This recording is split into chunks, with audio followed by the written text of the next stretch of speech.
Hola, mi nombre es Gabriel Nanfuñay, soy arquitecto y visualizador 3D.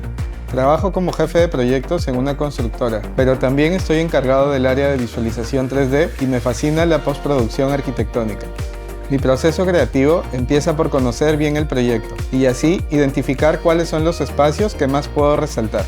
Me gusta mucho la fotografía, por eso en mis renders siempre trato de reflejar el mayor detalle posible.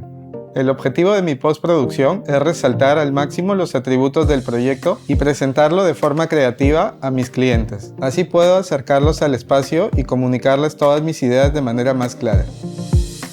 En este curso de doméstica aprenderás a editar y a postproducir renders de proyectos arquitectónicos.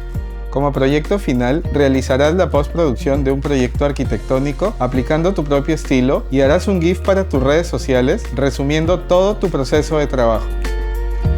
Primero, aprenderás a preparar la interfaz del programa Photoshop. Eso incluye la instalación de algunos pinceles que serán útiles durante el proceso de edición. En la etapa de postproducción te enseñaré a ser organizado con tu espacio de trabajo. También te enseñaré a texturizar un render y aprenderás a simular iluminación en exteriores e interiores. Aprenderás cómo manejar correctamente la escala de las personas dentro de tu imagen y cómo generar sombras.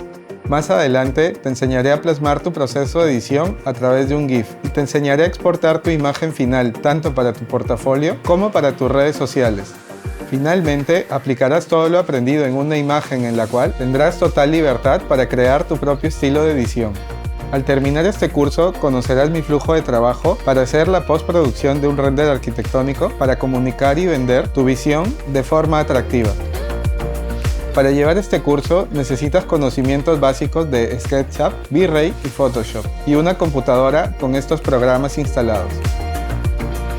Ahorra tiempo y maximiza sensaciones con la postproducción de renders arquitectónicos.